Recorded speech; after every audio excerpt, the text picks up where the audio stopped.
The stadium lights blazed down like twin suns, baking the worn grass and throwing sharp shadows across the field. The crisp autumn air had long since given way to the heat radiating from the lamps, making Ethan Miller's jersey cling to his body like a second skin. His lungs burned with every breath, his chest rising and falling like a bellows as he sprinted forward. Sweat stung his eyes, salty and relentless, but he barely noticed. His mind was locked on one thing: the scoreboard. The glowing red numbers glared down like an accusation, ticking mercilessly into the final seconds. This was it. This was everything. The regional championship had come down to this last desperate push, and the ball, by some twist of fate, had rolled to his feet. Ethan. Over here?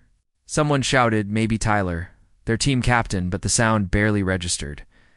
The roar of the crowd drowned out everything. His ears throbbed with the rhythm of his own heartbeat, a relentless drumbeat that seemed to match the chant rising from the bleachers. His name wasn't in the chant, not yet. The energy wrapped around him all the same.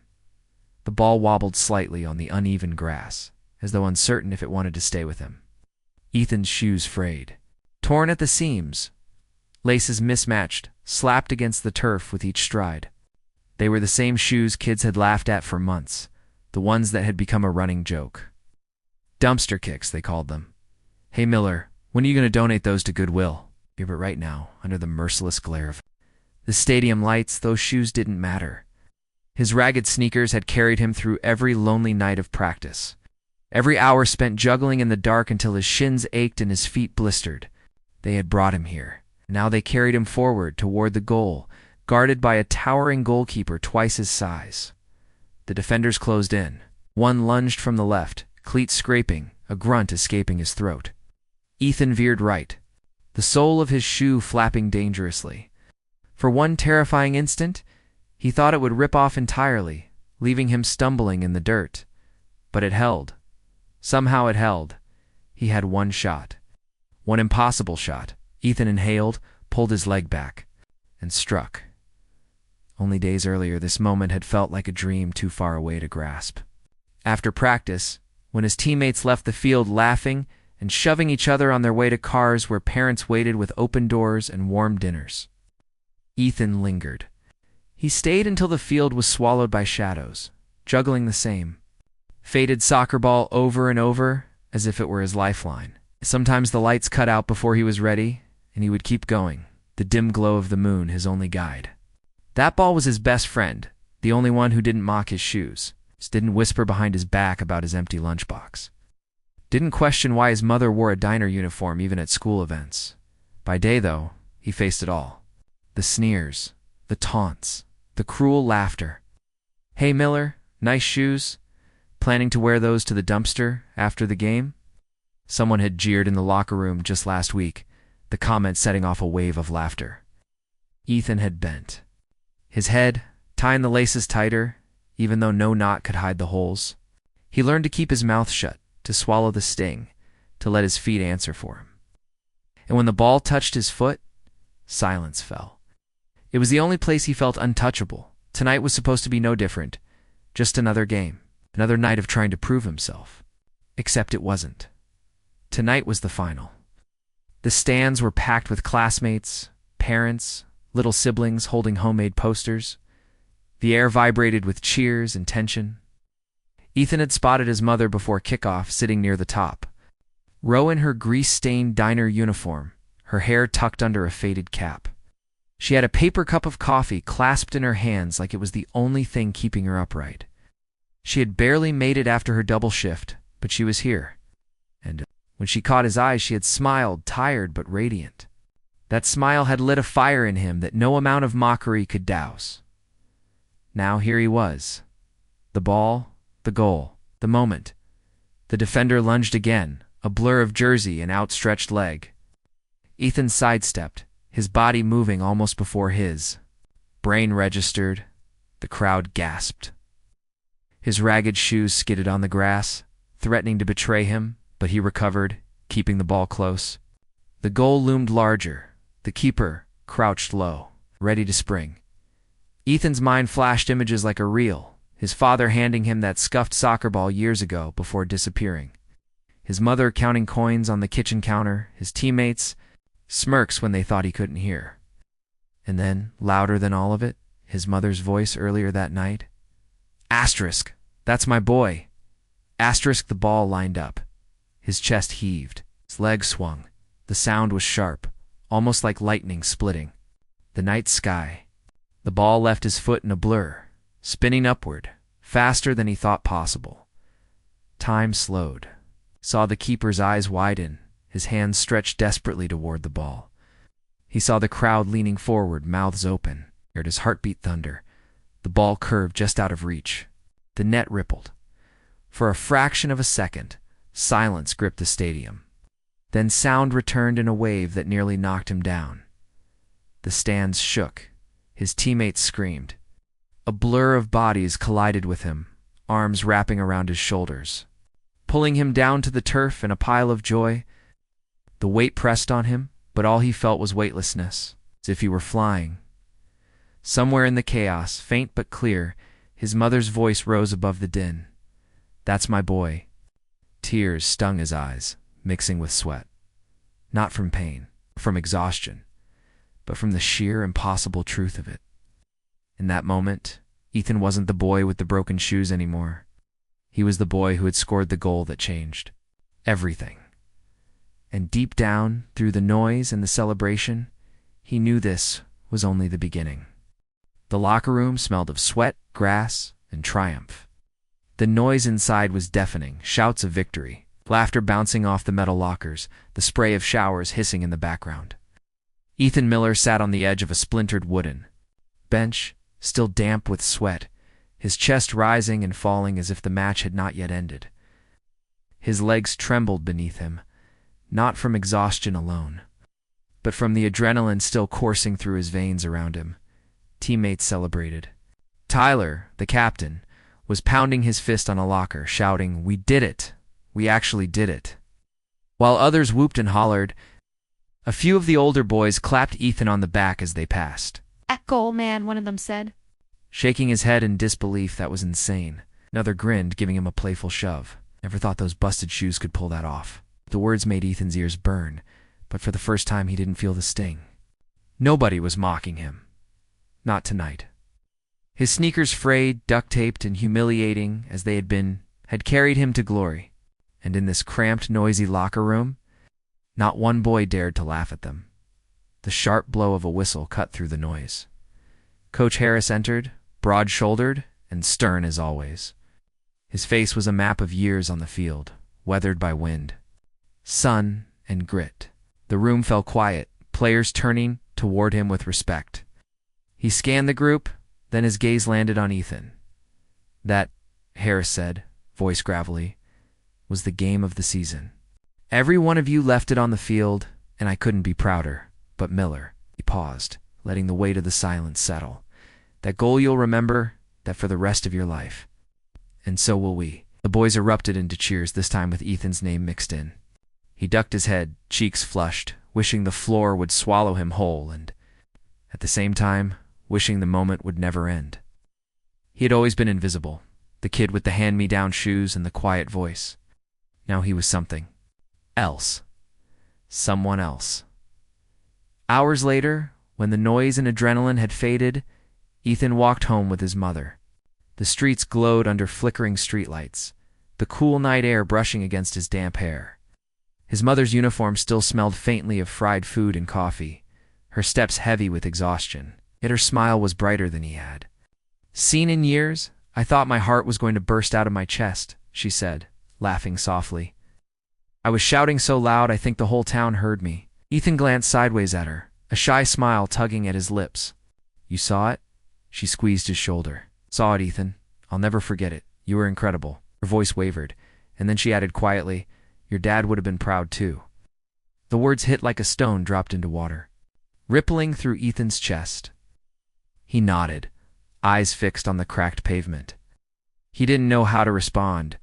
His father had left when he was 6, chasing a job across the country. He's promising he'd send money, promising he'd come back. Years had passed. The only thing Ethan had left was a faded photo tucked in his drawer and the soccer ball his father had. given him a ball he still practiced with every night. Sometimes when Ethan kicked it against the wall, he pretended his dad could see him, could know what he was becoming. They reached their apartment complex, its paint peeling and stair rails rusted. The hallway reeked of smoke and old cooking. Oil. Their home was small, just 2 rooms, but it was theirs. Inside, Ethan collapsed onto the second-hand couch, tossing his duffel bag to the side. His sneakers landed by the door with a soft thud, the left sole now barely clinging. He stared at them, the duct tape peeling, the fabric worn thin. For all their flaws, they had carried him through tonight. But they couldn't carry him for... ... double quotes, Mom, he said after a long pause. Do you think I'll ever get a chance? Like a real chance? She sat in the armchair opposite him, rubbing her temples. Her eyes, lined with fatigue, softened when she looked at him. Chance in soccer? He nodded. Her lips curved into a tired but genuine smile. Ethan, you've got more heart than anyone I've ever known. You don't give up. If there's a chance to be had, you'll find it. I believe that. Her words filled him with warmth, though he knew belief couldn't pay for new cleats or tournament fees.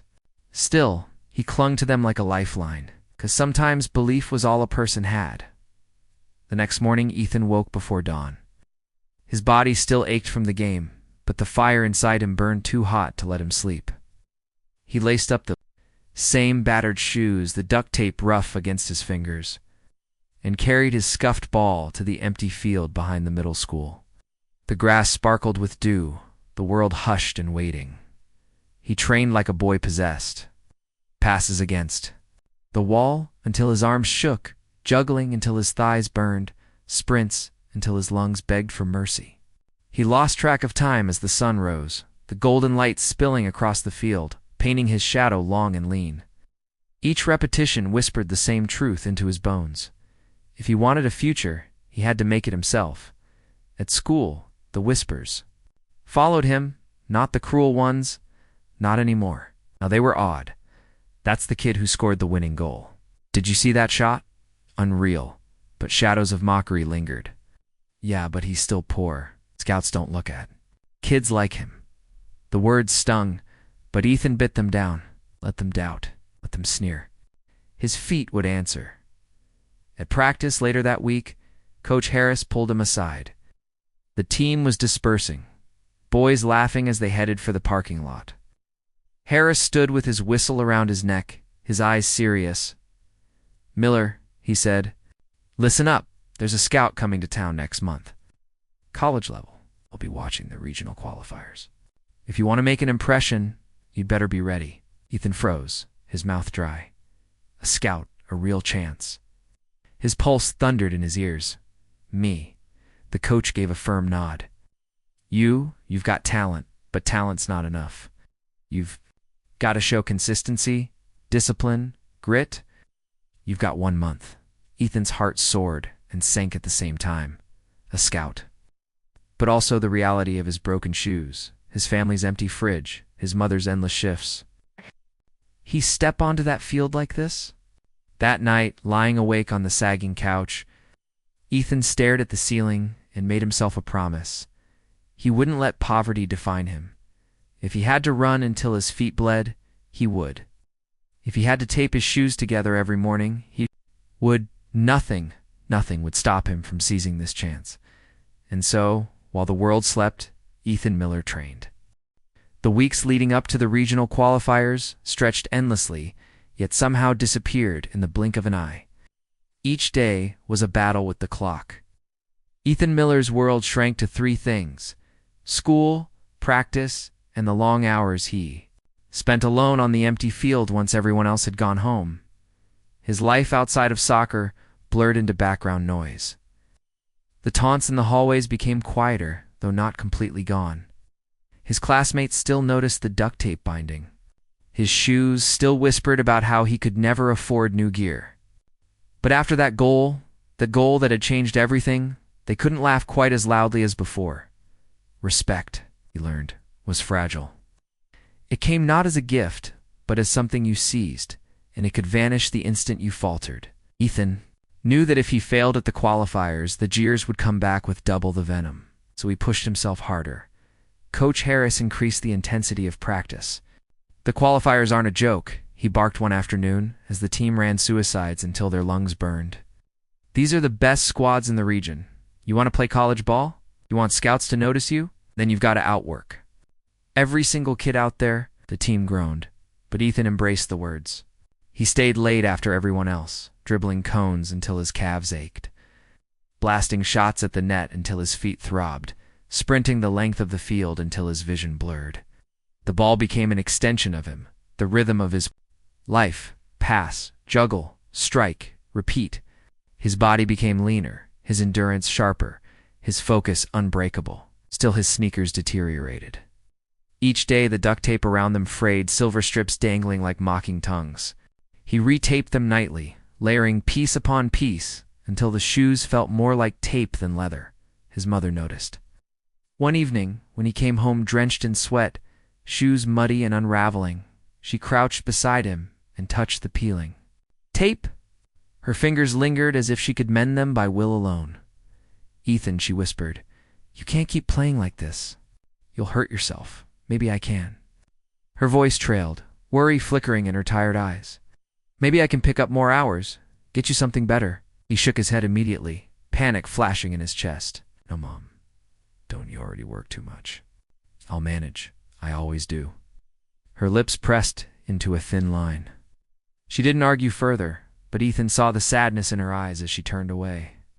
Later that night, he found her asleep at the table, her head resting on a stack of unpaid bills. He quietly covered her with a blanket and went to bed with a heaviness pressing against his ribs. The whispers at school shifted as the qualifiers drew closer.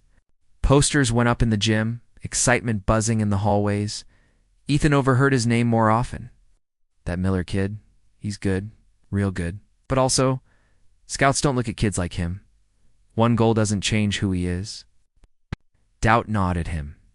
But whenever it did, he remembered his mother's smile in the stands, Coach Harris's stern nod, the moment the net rippled with his impossible shot. He carried those memories like fuel. Finally, the day of the first qualifier arrived. The morning sky was pale blue, the crisp autumn air cutting against Ethan's cheeks as he laced his duct-taped shoes. His mother walked with him to the field, her uniform apron still tied around her waist, her hands clutching a thermos of coffee. She tried to smile, but Ethan could see the nerves flickering beneath her calm exterior. You'll be amazing, she said, squeezing his hand before he joined his team. Just play your game. The field buzzed with energy. The stands filled quickly, families cheering, banners waving. The opposing team looked bigger, stronger, their matching cleats glinting in the sun. Ethan felt small, his patched-up shoes suddenly heavier. But then Coach Harris called the team together. Listen up, Harris growled. This is where you prove who you are. Forget the crowd, forget the pressure. Play with heart. Play for each other. That's all that matters. His gaze lingered on Ethan. Miller, you've got fire. Show them. The whistle blew. The game began. The opponents came out swinging, their passes crisp, their movements sharp. They pressed Ethan hard, swarming him whenever the ball touched his foot. Within minutes, he was shoved to the ground, grass staining his jersey, the duct tape on his shoe snapping loose. Laughter rippled from the stands. Rage flared hot in his chest. He gritted his teeth, retaped his shoe as best he could at halftime, and stormed back onto the field with determination by halftime. The score was tied 1-1. The team huddled on the sidelines, sweat pouring down their faces.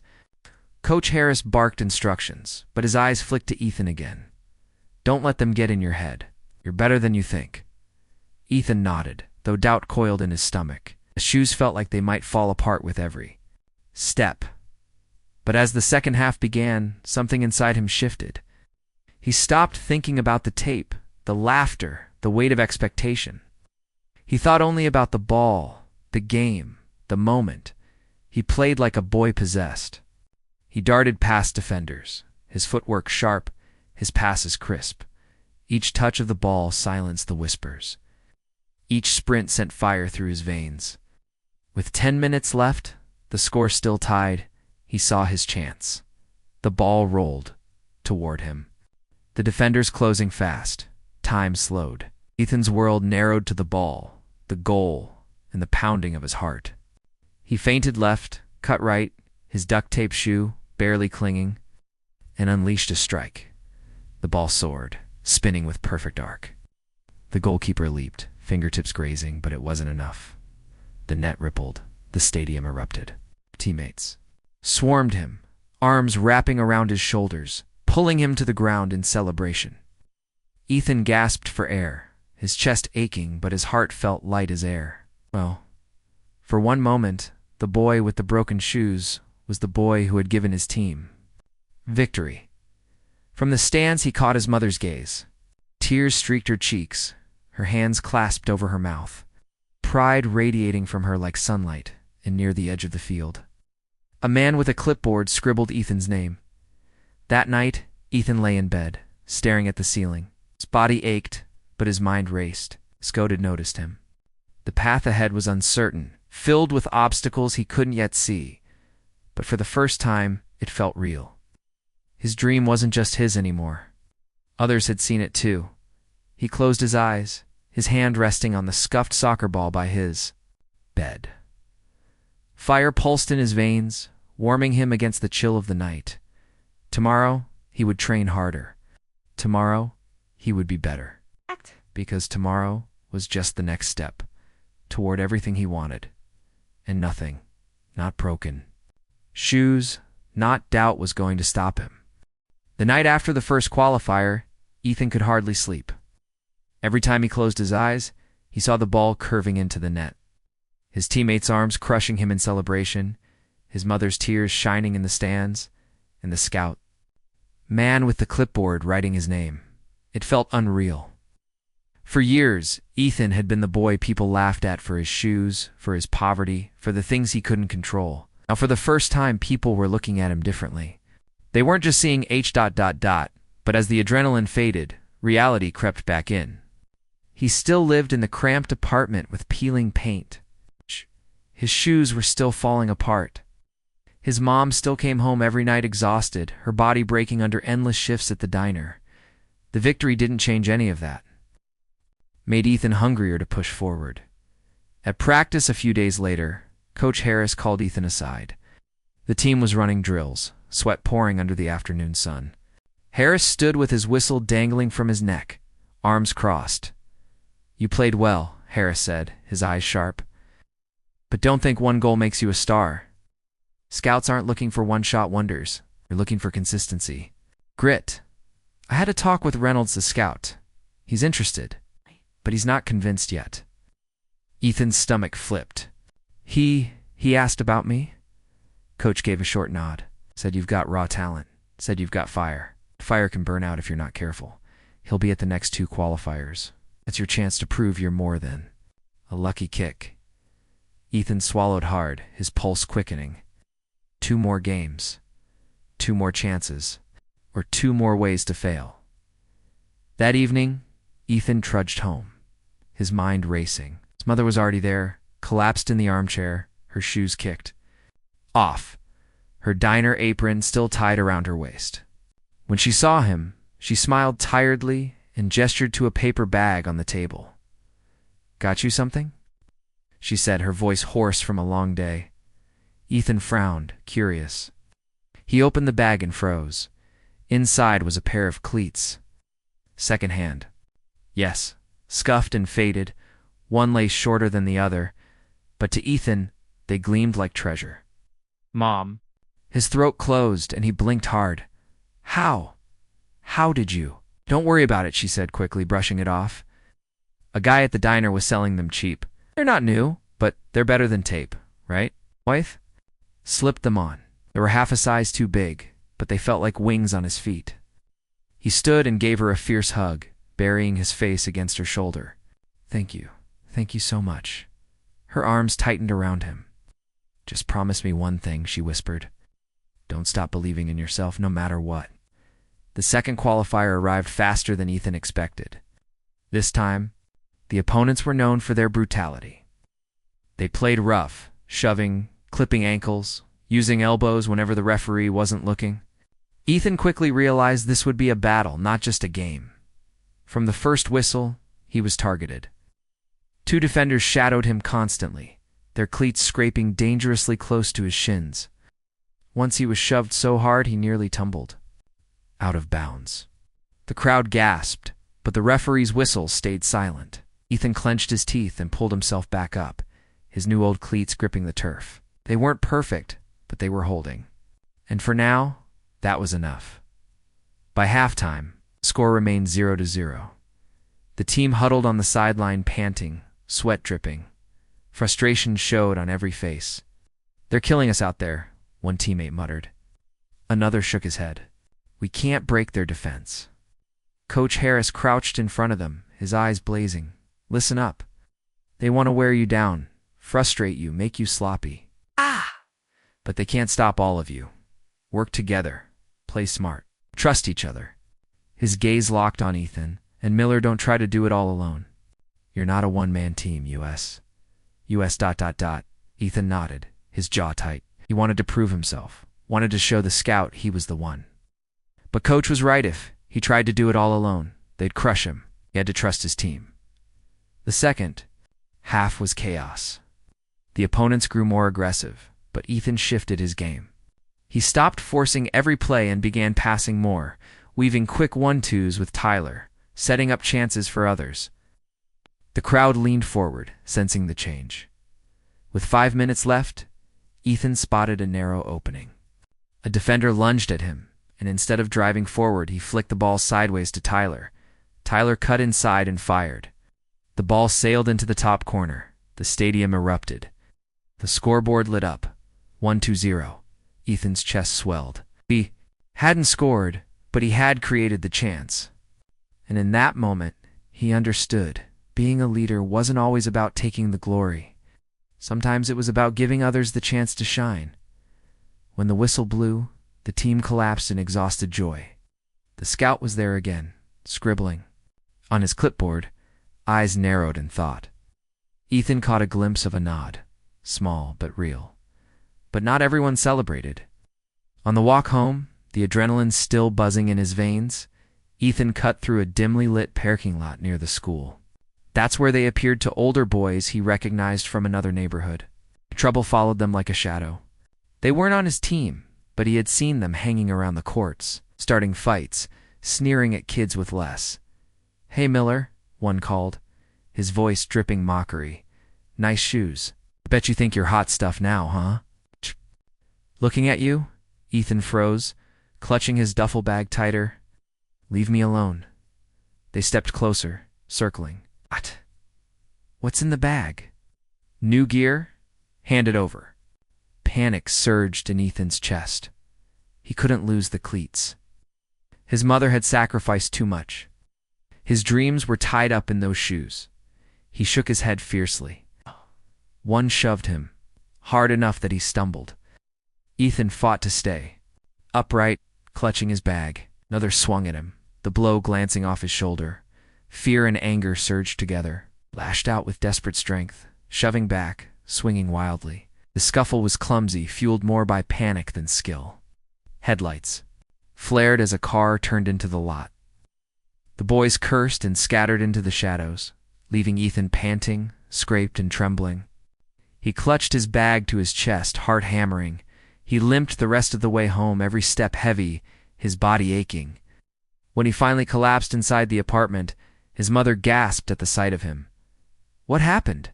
"Ain't," he muttered, unwilling to worry her. "Just fell." But as he lay in bed that night, the bruises throbbing, the cleats safe beside him, understood something new. The fight wasn't only on the field. The world outside wanted to strip him of his dream too. If he wanted this, he had to protect it with everything he had, and he would, no matter what it took. The week before the final qualifier felt like walking a tightrope above a pit of fire.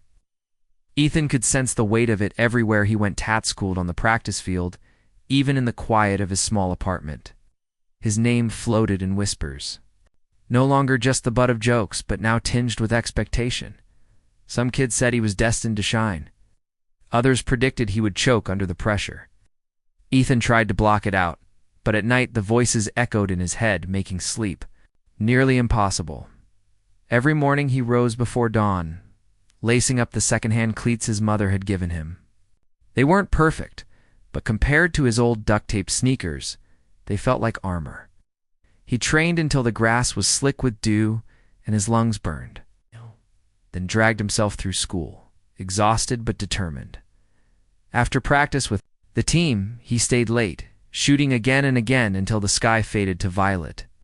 The ball, the net, the rhythm of his breathing, these became his prayer.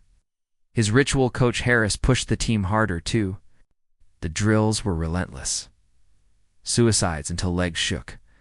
Tactical scrimmages where mistakes were punished with laps. Endless repetitions of set plays. The final qualifier isn't just another game, Harris barked. This is where scouts decide who's worth remembering. You've got one chance to show you belong. Ethan listened like every word was oxygen. He knew Marcus Reynolds, the scout, would be there. He knew this was his moment. But the pressure was suffocating. Sometimes late at night, he lay awake, staring at the cracked ceiling, his chest tight with the fear that he'd fail, that he'd go back to being nothing more than the poor kid with broken shoes. The morning of the game dawned gray and cold. Ethan sat at the kitchen table, staring at the piece of toast his mother had managed to make with the last slices of bread. His stomach churned too much to eat. She placed a sandwich wrapped in wax paper into his bag anyway. "For energy," she said softly. She leaned against the counter, studying him. Her eyes were tired, but her smile was steady. "No matter what happens today, Ethan, you've already made me proud." He nodded, swallowing past the lump in his throat. "Thanks, Mom. I'll make it count." They walked together to the bus. "Stop." She squeezed his hand before he climbed aboard, her eyes shining with unspoken hope. Carried that look with him all the way to the stadium. The stadium was larger than any he had ever played in. Bleachers stretched high, filled with families, students, and alumni waving banners. The hum of the crowd pressed into his chest like a drumbeat. His teammates paced nervously, some stretching, some muttering prayers. Ethan laced his cleats tighter, his fingers trembling. He scanned the stands until he found his mother, waving wildly, her face bright despite the cold. And then he saw Reynolds, the scout, clipboard in hand, already watching. Coach Harris called the team together. His voice was sharp, but steady. "This is it, boys. Everything you've worked for comes down to this. Play with heart. Play for each other. That's how we win." Miller, his eyes locked on Ethan. "Don't let the pressure eat you. You belong here. Now show them." The whistle blew. The opponents came out strong. They were fast, organized, ruthless. Within minutes, Ethan realized this would be the hardest match of his life. Every time he touched the ball, defenders swarmed. Him they shoved, clipped his ankles, cut off his passes. He stumbled more than once, tasting dirt, his jersey streaked with grass stains. The referee's whistle was silent more often than not. By halftime, the scoreboard glared 1-0. It's not in their favor. In the locker room, the air was heavy with despair. Players slumped on benches, gasping for breath, sweat dripping onto the floor. Ethan sat with his head in his hands, the weight of failure pressing down. Asterisk, this was supposed to be my chance. What if I blow it? His chest tightened, panic clawing at him. Coach Harris slammed his hand against the whiteboard, making everyone jump. "Look at me," he barked. The room stilled. "You're better than this. They think they've beaten you already, but they haven't seen your fight. You've got 20 minutes to show them who you are. Don't hold back." Miller. His voice cut like steel. "This is your moment. Take it." Something inside Ethan shifted. The fear didn't vanish, but it hardened into resolve. He lifted his head, meeting the coach's eyes. "Yes, coach." The second half was a war. Ethan threw himself into every play, running until his legs felt like fire, passing, tackling, chasing. He stopped thinking about Reynolds, about the crowd, even about his mother in the stands. He thought only of the ball, the field, the rhythm. Of the game, instinct guided him where strategy calls with 10 minutes left. The score still held at 1-0. The crowd roared, the tension suffocating. Then came his chance. A loose ball rolled toward him near midfield. A defender lunged, but Ethan feinted left, spun right, and broke free down the wing. His heart hammered, lungs screaming, but he pushed harder. The goal loomed ahead, the keeper crouched low, defenders closing fast. Time slowed. He thought of his mother's weary smile, of his father's old soccer ball. Every night he had practiced under the streetlights while the world slept. He thought of the laughter, the mockery, the broken shoes. And then he struck. The ball flew like lightning, curving high, spinning past the goalkeeper's desperate dive. The net rippled. For a heartbeat, silence. Then the stadium erupted. His teammates screamed, crashing into him, tackling him to the ground in a blur of jerseys. The scoreboard flashed 1-1. Hope surged back into their veins. The final. Minutes were madness. Both teams pressed, desperate. Ethan's legs felt like lead, his lungs like fire, but he refused to stop. With 30 seconds left, the ball ricocheted inside the box. Chaos exploded, players scrambling, bodies colliding. Somehow the ball landed near Ethan's foot. He didn't think. Struck. The ball rocketed into the top corner. The whistle blew. 2-1. Game over. The field erupted into pandemonium. Teammates lifted Ethan onto their shoulders. The crowd, chanting his name. His mother's cheers cut through the noise, raw and joyful, tears streaming down her face. The world blurred into sound and light and triumph. Through it all, Ethan's eyes found Reynolds. The scout wasn't smiling, but he was nodding slowly, writing furiously on his clipboard. Ethan's chest swelled with something beyond pride. Relief, joy, belief. He had done it. Against every odd, every sneer, every night of doubt he had. Shown them who he was. And maybe, just maybe, this was the doorway to everything he dreamed of. The night after the final qualifier, Ethan lay in bed staring at the cracked ceiling, sleep a stranger. His body was a map of bruises, his muscles screaming from every sprint, but his mind wouldn't let him rest. Every second replayed in his head, the ball soaring, the net rippling, the roar of the crowd. His mother's voice breaking with joy, and most of all the scout Marcus Reynolds, scribbling furiously on his clipboard. For years, Ethan had imagined a moment like this. But now that it had come, he cooed ... The city outside their apartment was quiet, the hum of distant traffic a lullaby. But inside Ethan's chest, everything was noise, hope, fear, excitement, doubt, all tangled together. He reached for the old soccer ball sitting beside his bed, the one his father had given him before disappearing from their lives. He rolled it in his hands, its scuffed surface familiar and grounding. I did it, Dad, he thought, though he wasn't sure if his father would ever know. Morning brought little relief. His mother was already in the kitchen, humming softly as she made breakfast. The sound startled Ethan.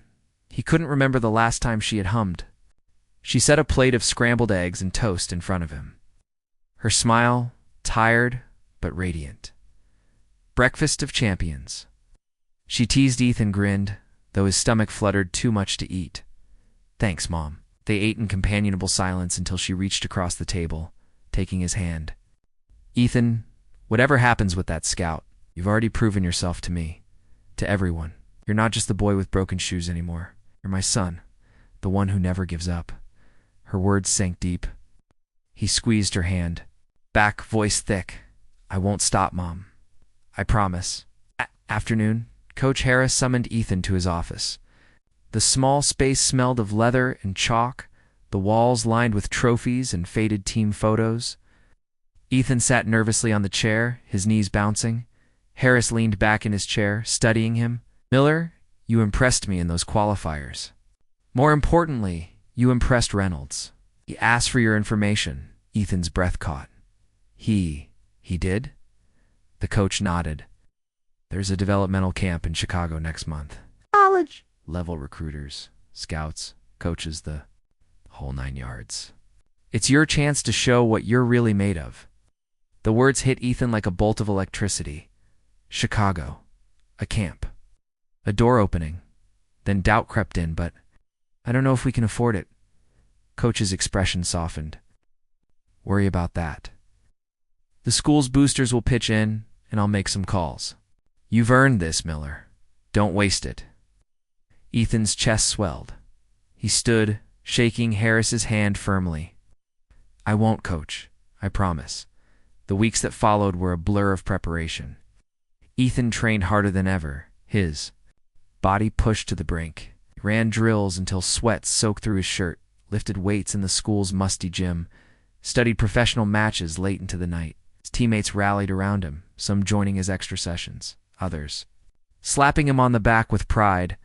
For once, there were no sneers, no laughter, only respect. At home, his mother worked even more shifts, pinching every penny to prepare for the trip. Ethan noticed the extra lines of fatigue on her face, the way she rubbed her wrists after long nights. But she never complained. Instead, she surprised him one evening with another paper bag. Inside was a pair of nearly new cleats, still second-hand, but solid, his exact size. Ethan's throat tightened. Mom, you didn't have to. I wanted to, she interrupted. You can't walk into Chicago with shoes held together by tape. You deserve better. He hugged her fiercely, words failing him. She whispered into his ear, You've already made me proud. When the day came, Ethan and his mother boarded a bus bound for Chicago. The ride was long, the scenery shifting from rolling fields to the imposing skyline of steel and glass. Ethan pressed his forehead against the window, nerves gnawing at him. What if he wasn't good enough? What if the other players were faster, stronger, smarter? He had faced plenty of opponents, but this felt different. This wasn't just a game, it was a chance at a future. His mother seemed to sense his fear. She nudged his shoulder. You belong there, she said firmly. Don't forget it. The camp facility was enormous, larger than anything Ethan had imagined.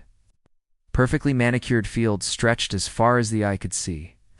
Players from across the country warmed up in sleek uniforms and top-tier gear, their cleats gleaming under the sun. Ethan felt a familiar knot of shame in his chest. His second-hand cleats looked dull in comparison, his uniform patched at the seams. He lowered his gaze. Suddenly, that poor kid with broken shoes again. But then he spotted his mother on the sidelines, waving, pride radiating from her face. And he remembered every night he had trained alone, every bruise and blister, every insult he had turned into fuel. He straightened his shoulders. He belonged. The camp was brutal. Coaches pushed them through relentless drills, sprints, agility, tests, scrimmages against some of the best young players in the country. Ethan stumbled at first, his nerves making him clumsy. He fell, got knocked down, missed easy passes. The whispers returned, not from old classmates this time, but from players who looked at him with doubt. Asterisk, who's the kid with the hand-me-downs? Asterisk, but Ethan refused to quit. Each time he fell, he got back up. Each mistake fueled his determination. By the second day, something shifted. His instincts took over. The ball moved as if tethered to his feet. His passes sharpened, his vision widened. He began to see spaces others didn't, slipping through defenders with surprising grace. He wasn't the fastest or the strongest, but he had something else. Grit, hunger, fire. By the final scrimmage, Ethan was no longer just surviving. He was thriving. Stole the ball from bigger players, threaded impossible passes, scored a goal that left even the coaches shaking their heads. When the game ended, the field buzzed with chatter, players congratulating one another. Ethan stood alone, chest heaving, unsure if he had done enough. That's when Marcus Reynolds approached. You're raw, Reynolds said, his eyes sharp behind his glasses. Not the biggest, not the fastest, but you've got something most of these kids don't. Ethan swallowed hard, afraid to speak. What's that? Reynolds' lips twitched into the faintest smile. You don't quit, you've got fire. That's what coaches want. Keep working and doors will open for you. Ethan's chest swelled, relief and joy flooding him. He nodded quickly. Yes, sir, I will. I promise. That night, in their small motel room overlooking the glowing city, Ethan and his mother sat on the bed sharing takeout sandwiches. The lights of Chicago twinkled through the window, a universe of possibility stretching beyond them. His mother's eyes glistened as she studied him. "Ethan," she whispered, her voice breaking. "No matter what happens next, remember this. You've already won. You've beaten the odds, and I'll always be proud of you." Ethan rested his head against her shoulder, his throat tight. "Not stopping here, Mom. This is just the beginning." She wrapped an arm around him, holding him close as the city pulsed outside, alive with dreams. Ethan closed his eyes, exhaustion finally pulling him under. But the fire in his chest burned steady, warming him against the unknown. He knew the road ahead would be hard. There would be setbacks, challenges, more laughter and doubt. But he also knew something else. Dreams weren't handed out. They were fought for. And Ethan Miller was ready to keep fighting.